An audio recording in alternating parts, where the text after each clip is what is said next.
Hello friends, today we will discuss about the second topic of the uses of dimensional analysis. In second topic we have to drive the relation between different physical quantity.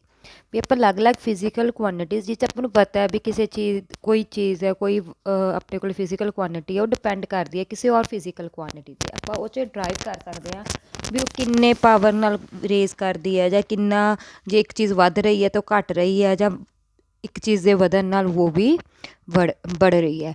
तो ये चीज़ आप ये drive करांगे in the physical phenomena. जैसे मैं first example के through आपको easily explain हो जाएगा। जैसे कहते हैं using the method of dimensions derive an expression for centripetal force कि ड्राइव करना आप सेंटीपीटल फोर्स के लिए acting on a particle of mass जो किसके डिपेंड करता है। डिपेंड का साइन हमारा ये होता है प्रोपोर्शनैलिटी।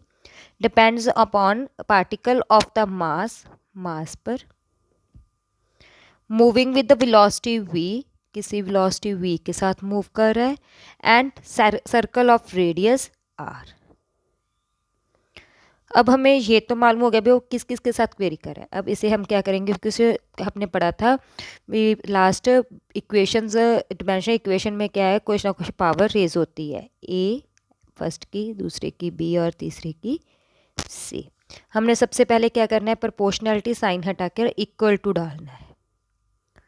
जब भी प्रोपोर्शनैलिटी साइन हटाएंगे इक्वल टू पाएंगे तो वहाँ पर क्या लग जाएगा सम कांस्टेंट k। बाकी स्टेटमेंट हमारे पास वैसी की वैसी रह जाएगी। Here k is constant, it is a constant।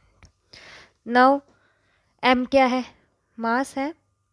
पहले तो हम देखेंगे फोर्स क्या होता है mlt -2 इसका डिमेंशंस आ गया equals to k as such. Mass तो मास ही होता है इसका डिमेंशंस क्या आ गया मास का m पावर क्या है a। वेलोसिटी के डिमेंशंस क्या थे lt -1 इसके पावर क्या है b। आर के डिमेंशंस क्या है आर क्या है रेडियस के डिमेंशंस क्या है लेंथ इसकी पावर क्या हो गई सी। अब हम कम पावर से एक साथ m की पावर से एक साथ l की पावर एक साथ m की पावर यहाँ पर है इन तीनों में तो है नहीं ना a l की पावर b यहाँ क्या है c।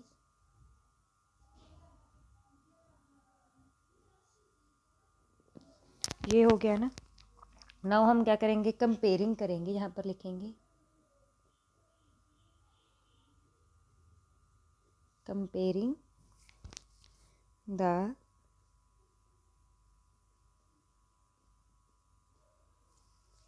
dimensions of m l and t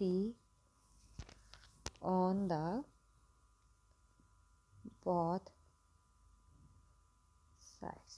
तो m के डिमेंशंस क्या है यहाँ पर a इक्वल्स टू 1 दोनों की साइड पे l के क्या है b प्लस c दूसरी साइड पर क्या है 1। t के क्या है -b तो यहाँ पर क्या है -2 तो वैल्यूज़ आ गई।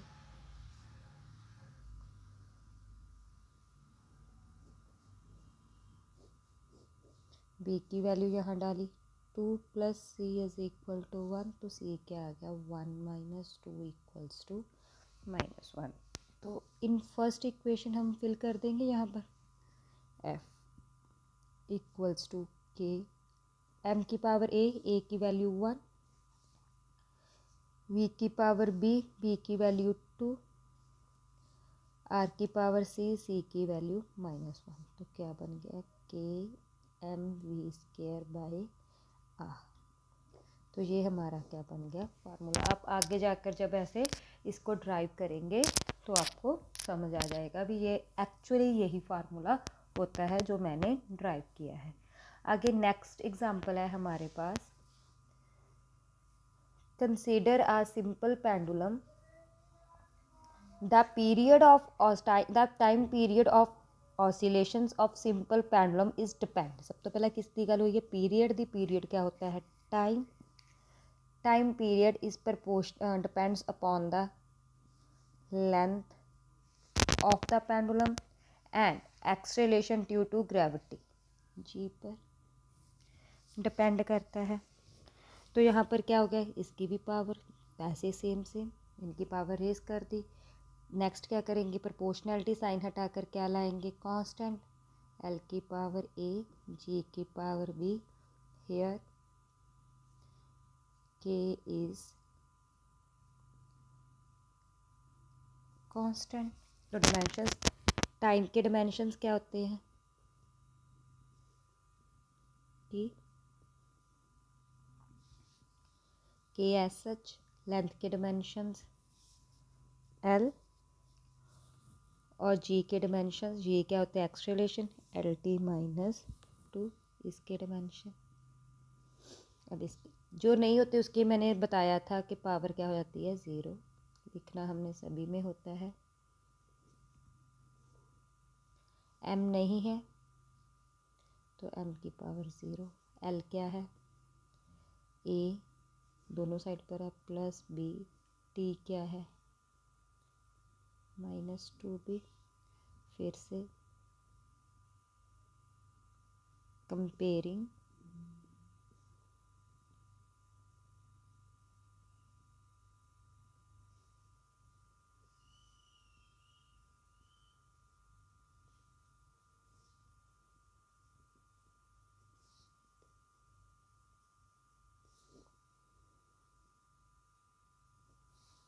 तो क्या हो गया, एम के तो है ही नहीं, एल के dimensions A plus B equals to 0,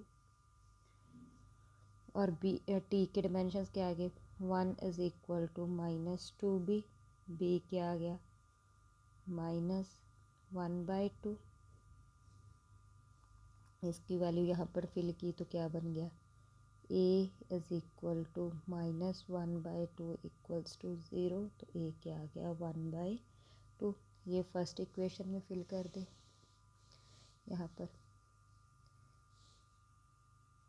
T equals to के, एल ए की वैल्यू 1/2, जी बी की वैल्यू -1/2, तो क्या हो गया, T इज इक्वल टू के एल बाई जी की वैल्यू 1/2। 1/2 का मतलब क्या होता है,